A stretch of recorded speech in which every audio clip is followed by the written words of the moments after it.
le pays, ce qu'il est, et le peuple qui l'habite, s'il est fort ou faible, s'il est en petit ou en grand nombre, ce qu'est le pays où il habite, s'il est bon ou mauvais, ce que sont les villes où il habite, si elles sont ouvertes ou fortifiées, c'est qu'est le terrain, s'il est gras ou maigre, s'il y a des arbres ou s'il n'y en a point.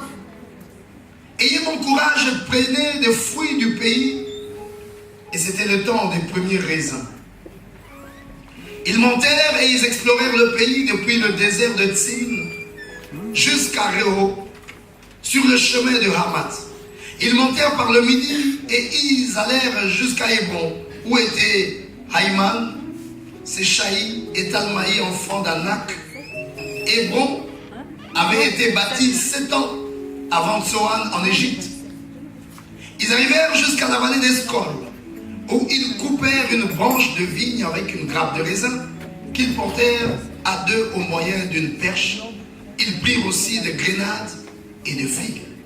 On donna à ce lieu le nom de vallée d'Escol à cause de la grappe que les enfants d'Israël y coupèrent. Ils furent de retour de l'exploration du pays au bout de 40 jours. À leur arrivée, ils se rendirent auprès de Moïse et d'Aaron et de toute l'assemblée des enfants d'Israël à Kadès, dans le désert de Paran. Ils leur firent un rapport, ainsi qu'à toute l'assemblée, et ils leur montèrent le fruit du pays. Voici ce qu'ils racontèrent à Moïse. Nous sommes allés dans le pays où tu nous as envoyés. À la vérité, c'est un pays où coule le lait et le miel, et en voici les fruits. Mais le peuple qui habite ce pays est puissant. Les villes sont fortifiées, très grandes. Nous y avons vu des enfants d'Anak. Les Amalécites habitent la contrée du Midi, les Étiens, les Jébusiens et les Amoréens habitent la montagne, et les Cananéens habitent près de la mer et le long du Jourdain. Caleb fit taire le peuple qui murmurait contre Moïse. Il dit: montons, emparons-nous du pays, nous y serons vainqueurs. Mais les hommes qui y étaient allés avec lui dirent: nous ne pouvons pas monter contre ce peuple car il est plus fort que nous. Et ils décrièrent devant les enfants d'Israël le pays qu'ils avaient exploré. Et dirent: le pays que nous avons parcouru pour explorer est un pays qui dévore ses habitants. Tous ceux que nous y avons vus sont des hommes d'une haute taille. Et nous y avons vu les géants, enfants d'Anak, de la race des géants. Nous étions à nos yeux et à l'heure et au leur comme des sauterelles. Acclamons la parole du Seigneur. Alors je vais m'appesantir sur les versets 27 et 28 qui disent: voici ce qu'ils racontèrent à Moïse. Nous sommes allés dans le pays où tu nous as envoyés. À la vérité, c'est un pays où coule le lait et le miel. Et en voici les fruits. Mais le peuple qui habite ce pays est puissant. Les villes sont fortifiées, très grandes, et nous y avons vu des enfants de Nak. Alléluia. Nommés METS sont dans le mais MAIS.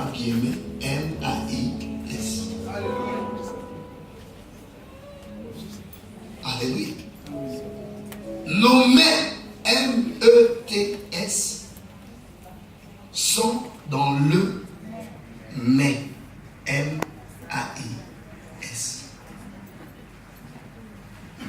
Moïse envoie 12 espions sur une promesse qui ne tenait pas d'un homme, mais qui tenait de Dieu. Je vous introduirai dans le pays où coule le lait et le miel. Et Moïse dit, avant que nous allions à la conquête, il choisit 12 espions. Chaque tribu a donné quelqu'un. Allez-y. Allez voir comment est le pays. Qu'est-ce qu'il y a là-bas? Est-ce qu'il y a des arbres là-bas ou il n'y en a pas? Quels sont les fruits qu'il y a là-bas? Prenez même des échantillons de ceux que vous allez trouver. Ramenez pour que nous ayons une idée de l'endroit où l'Éternel nous envoie. Alléluia. Et les 12 espions sont partis. Ils sont partis espionner le pays. Et quand ils reviennent, ils font ce rapport. Verset 27. Voici ce qu'ils racontèrent à Moïse. 2 points. Nous sommes allés dans le pays où tu nous as envoyés. À la vérité, c'est un pays où coule le lait et le miel. Et en voici les fruits. Et ils ajoutent mais. Alléluia. Ils ajoutent mais. Il y a beaucoup de choses devant nous, mes bien-aimés. Je vais parler aujourd'hui à tous ceux-là qui ont un mais quelque part. Je vais parler à ceux-là qui, dans leur chemin, ils sont rassurés de quelque chose. Ils sont dans une sorte de désir, mais ils trouvent un mais. Alléluia. Les enfants d'Israël sont partis, ils ont aimé le pays, mais ils ont dit mais laisse-moi te rassurer une chose. Dans mon premier point aujourd'hui, je te dis ceci. Dieu ne nous promet que des mais. Alléluia. Si quelqu'un veut vivre avec Dieu, qu'il sache que Dieu promet des mais.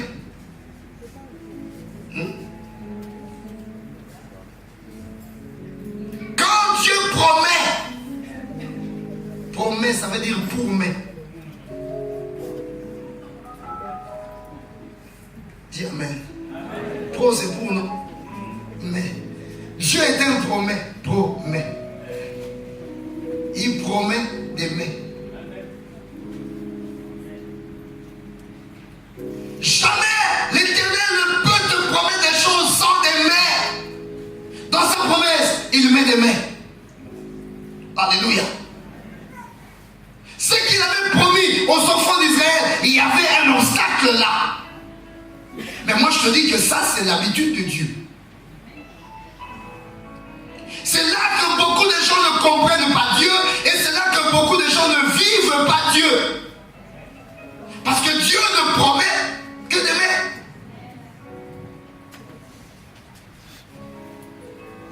Là où il nous promet des choses, il met un obstacle. Croyez-vous que Dieu n'avait pas la capacité de donner aux enfants d'Israël ce terrain en leur disant, j'ai déjà tout arrangé, j'ai exterminé tous ceux qui étaient là-bas, venez habiter. Il avait la capacité de raser. Il avait la capacité d'empêcher même que les gens y habitent. Mais laissez-moi vous dire que Dieu lui-même a organisé ces histoires. C'est lui qui a pris les enfants d'Israël, il les a déplacés. Il y a eu, avant l'exode, il y avait l'exode. C'est lui qui les déplace pour les amener en Égypte. Dans une histoire stratégique de Joseph. Alléluia. Il les déplace. Et leur territoire est occupé et puis après il les ramène. Il les ramène dans un sentier où il y a des obstacles. Il leur donne un pays qui est occupé. Parce que nous devons savoir, mes bien-aimés, qu'il n'y a rien de précieux que l'on laisse vide. Alléluia. Il n'y a rien de précieux qui reste vide. Tout dans la vie est à conquérir. Dis amen. Même dis amen. Même un homme célibataire n'est pas libre. Oh. Je dis même un homme célibataire n'est pas libre. Même si tu ne vois pas une femme à côté de lui, mais il a des conceptions dans son cœur qui peuvent venir te marquer que tu ne vois pas de trône, tu ne peux pas t'asseoir. Pour que tu le gagnes, il faut que tu arrives à le conquérir.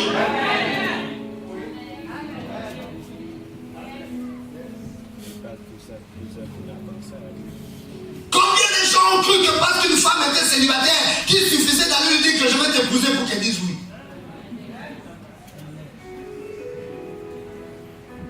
Même une femme célibataire n'est pas libre. Elle est occupée par une pensée, par une vision, par une réflexion, par quelque chose.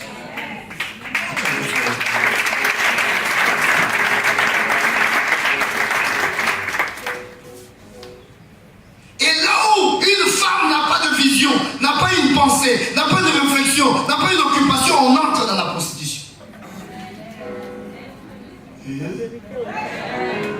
Et Dieu ne peut jamais t'envoyer pour prendre une femme qui est dans la prostitution. Parce qu'il sait que c'est toi qui descendras. Est-ce que tu m'as dit amen? Là où Dieu t'envoie, il y a des montagnes. Là où Dieu t'envoie, il y a des problèmes. Là où Dieu t'envoie, il y a trop de réflexion. Là où Dieu t'envoie, il y a une grande vision. Là où Dieu t'envoie, il y a tellement de choses. Il y a des obstacles. Légitimes et illégitimes. Ce que tu trouves là, c'est que des hommes ajoutent. Qui m'entend, qui dit ça? Parce qu'il y a des choses, il y a des endroits. Quand tu commences à te rapprocher, tu vois comment de gauche à droite les choses commencent à sortir. La beauté est sur la rose, mais il y a des épines à côté de la rose. Et là où on fait passer la main, il y a beaucoup de probabilités que tu te blesses. J'aurais voulu que Dieu prenne le diamant et qu'il le dépose sur nos pavés. Mais il a caché les diamants dans les mines pour creuser la terre, entrer en dessous avec le risque de mouvement.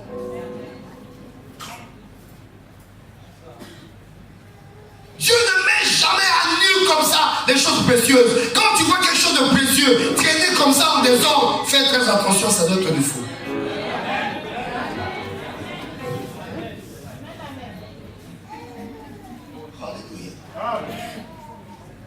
Là où il y a quelque chose de précieux, il y aura toujours un mais. C'est là, c'est bien, je veux la voir, je veux le toucher, je veux le posséder, je veux l'acquérir, je veux faire ça, je veux faire ça. Mais. Alléluia. Je fais le rêve aujourd'hui de devenir un grand prédicateur. Je fais le rêve aujourd'hui d'avoir un jet privé. Je fais le rêve aujourd'hui d'avoir une belle villa avec une piscine en mosaïque. Mais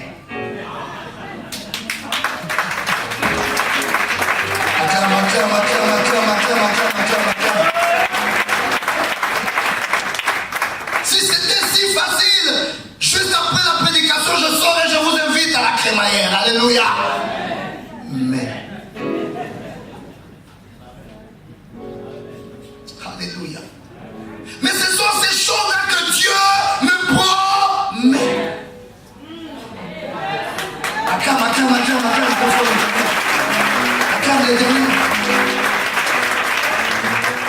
ne m'a pas promis une bicoque quelque part parce que dans la bicoque il n'y a pas de mais. Si je veux y aller maintenant, j'y vais. Il n'y a aucun mais. Mais là où je vais aller, il y a des mais. Là où tu dois aller, c'est là où tu trouves des mais. Et moi je suis en train de te dire aujourd'hui, ces projets que tu as, ces rêves que tu as, ces choses que tu veux faire, où tu vois, il y a beaucoup d'obstacles à gauche, des obstacles à droite, tu ne comprends pas comment tu vas commencer, il y a des choses qui te manquent, c'est là que Dieu veut te voir agir. Acclame les cadeaux. C'est là mon frère. Parce que quand on leur langage, ils disent quelque chose de très important. J'ai trouvé un mot là-bas. J'ai dit, mais ces gens, ils sont des bandits. Ils disent un mot là et puis ils négligent ce mot là. Dans leur rapport, ils disent, nous sommes allés dans le pays où tu nous as envoyés. À la vérité. Oh, dis avec moi la vérité. Dis encore plus fort à la vérité.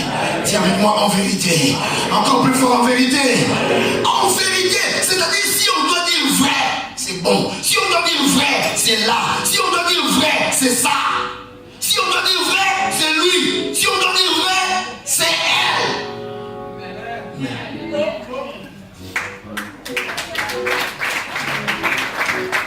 En d'autres termes, là où il y a ce mais-là se cache notre réel désir. Quand ils disent à la vérité, donc ils étaient éblouis par ce qu'ils avaient vu. Ils ont dit voici même les fruits. S'il s'agissait d'habiter quelque part, c'est là que nous devons habiter. Je crois que nous sommes destinés à nous asseoir là. Je crois que nous sommes destinés à vivre là. Mais pourquoi Dieu ne Ne nous a-t-il pas ouvert ce chemin si facilement? Pourquoi venir ou ne pas venir nous installer, nous faire asseoir? C'est comme si Dieu nous a menti. Dans la vérité, mais au mensonge aussi. Dieu ne t'a pas menti. Toi qui te décourages, toi qui fais marche en arrière, toi qui recules, toi qui t'inquiètes de beaucoup de choses, je te dis que Dieu ne t'a pas menti. Ce que tu sens dans ton cœur là, c'est ça qui doit être. C'est ça qui sera. Quels que soient les mets que tu vois, mais la promesse de l'Éternel est celle-là que tu es en train de voir. Acclame très fort l'Éternel. Acclame l'Éternel, acclame l'Éternel. C'est là que se cache la promesse de l'Éternel pour toi. Dieu ne te promet pas n'importe quoi. Dieu ne t'amène pas dans n'importe quoi. Dieu ne te veut pas dans n'importe quoi. Dieu ne te veut pas dans des choses parce que tu t'es résigné. Dieu ne te veut pas dans les à peu près. Dieu te veut dans les choses qui sont vraies. Et il dit à la vérité. Alléluia. Qui m'entend qui dit amen aujourd'hui? Dis avec moi la vérité. À la vérité où doit être ta maison, à la vérité où tu dois travailler, à la vérité que tu dois aller exactement, à la vérité avec qui tu dois vivre, à la vérité qu'est-ce que tu dois posséder, à la vérité qu'est-ce que tu sens, à la vérité qui est au-dedans de toi. Et moi je te dis, c'est là que l'Éternel aussi accomplit sa promesse. On ne promet jamais quelque chose qui ne plaît pas. Alléluia. Ce n'est pas une bonne éducation de promettre à quelqu'un un malheur. Le mot promesse n'est pas lié au malheur. Le mot promesse n'est pas lié à la destruction. Le mot promesse est un beau mot qui est lié à ce qui plaît. Alléluia. C'est une déformation que de dire à quelqu'un je te promets le malheur. Parce que quand Dieu créa le mot promesse, il a attaché cela à ce qui plaît le cœur. Et Dieu t'a créé avec des choses intérieures au-dedans de toi. C'est ce qui fait ta personnalité. Quand tu ne vis pas tes désirs, tu ne vis pas ta personnalité. Les goûts et les couleurs ne se discutent pas parce que nous ne sommes pas les mêmes. Nous ne mangeons pas les mêmes mets parce que nous n'avons pas les mêmes désirs. Et tous les mets que toi tu désires, devant il y aura des mets. Là où ce ne sont pas des mets, il n'y aura pas des mets. Je peux posséder certaines choses facilement, plus facilement que toi. Mais ce ne sont pas des choses que je désire. Alléluia. Ce que moi je désire, il y a des mains. Et ce que toi tu désireras, il y aura des mains. C'est pourquoi ne compare jamais ta vie à la vie des autres. Ne fais jamais ce que les autres font.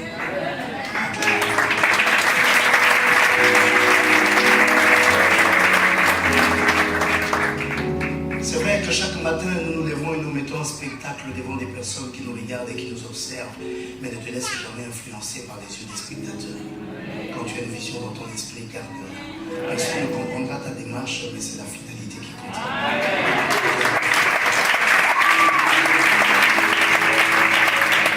Dieu nous promet des mains.